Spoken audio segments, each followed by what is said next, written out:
Right. And why do you think it's important?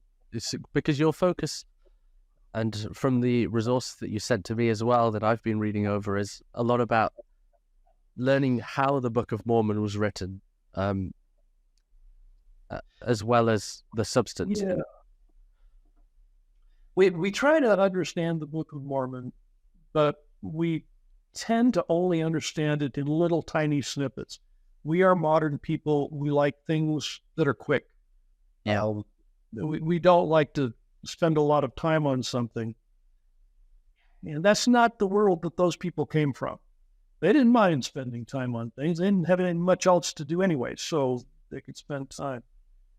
To really understand the Book of Mormon, it helps to understand how the stories are being put together, and then you can understand why they're being put together. You can see recurring themes. So, for example, you look at First Nephi, and most of First Nephi is just an incredibly well planned out, carefully written discourse. And Mormon or Nephi is selecting exactly the stories he wants to tell. But every once in a while, he'll go on and go, shoot, I forgot something, and he'll put a little aside in. And it's kind of interesting to see that part of the writing process. You can see Nephi, who has really planned out exactly what he wants to do. And then he's writing and he goes, oh, shoot, I missed something. Or, by the way, that reminds me of something or triggers something else. And so you see him doing that, and it's fascinating to know when it's something that he intended to do and something that was something he forgot and put in, or sometimes something through inspiration.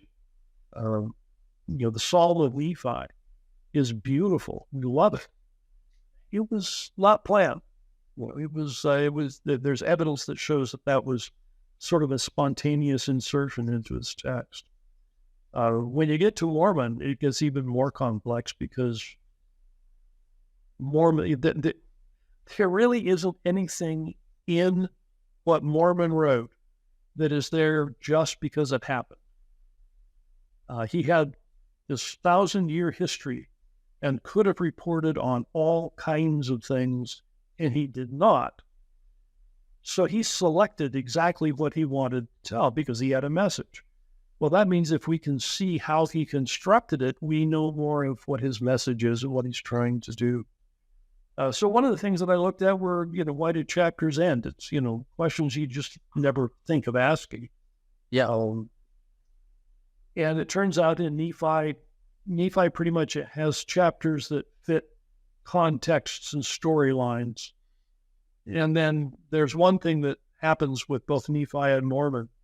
If you get what I'm calling a testificatory amen, in other words, he's written something, he's saying, amen, I testify that. So that's different from, for example, a recorded prayer. The Zoramite prayer ends with an amen, but he's just recording that.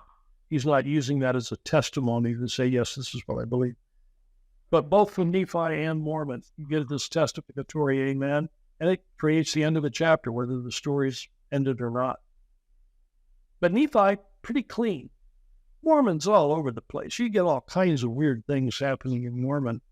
The most interesting one, again, back to Mark Wright, I owe this insight to him. He was looking at it. He says, do you realize that the chapters, and by the way, you have to go back to 1830 chapters, not the 1879 to modern chapters. Orson Pratt changed where the chapters go. And so if you really want to know what the original authors did, you have to go pre-1879.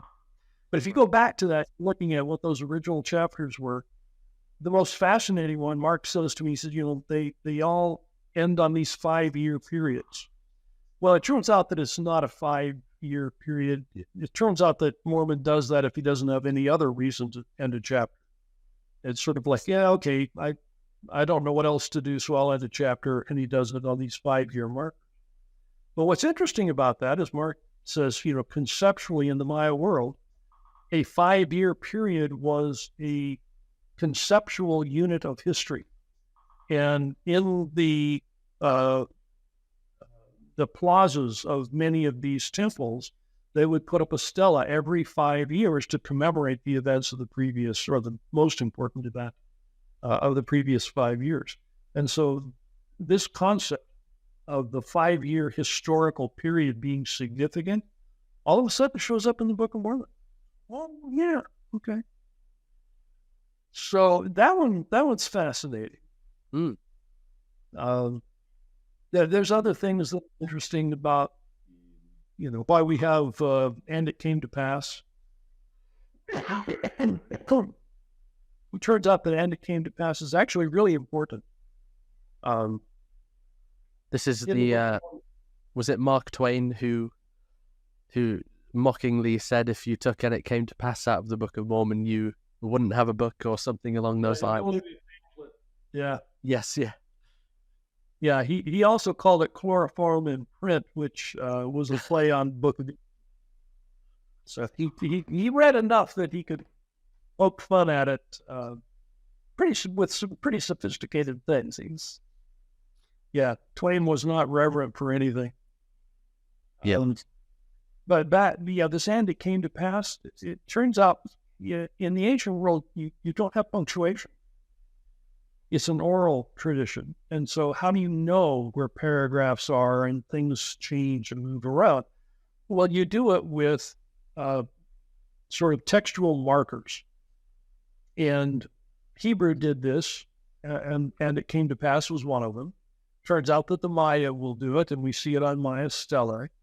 And basically you have two of them, which is and it came to pass and then and now. And what happens is, and it came to pass moves the narrative through time. So every time you see and it came to pass, the narrator is moving through time and changing to a different time to talk about an event. They've moved through time, and then you get and now. That's an event that's at the same time period as everything else. And so when you hear these things, you go, okay, yeah, I know how to mentally put these together. But it's because you don't have the visual markers.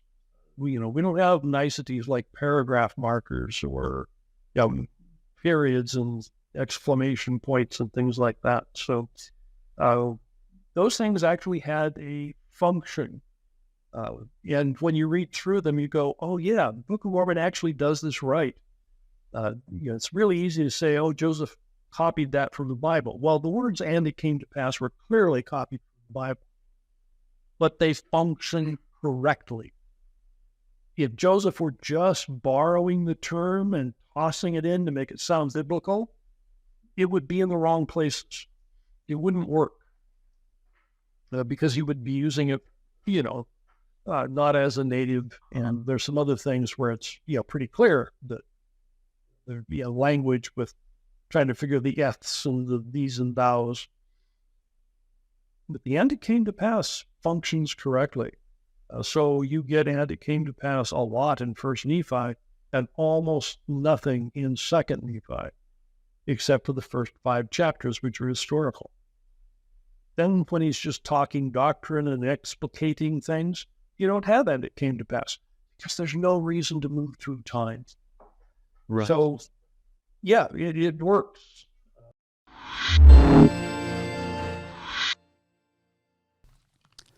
Thanks for watching For All the Saints. This show needs your help to grow. Please like the video, comment your thoughts, subscribe to the channel, and share this with someone you think would enjoy it. Thank you.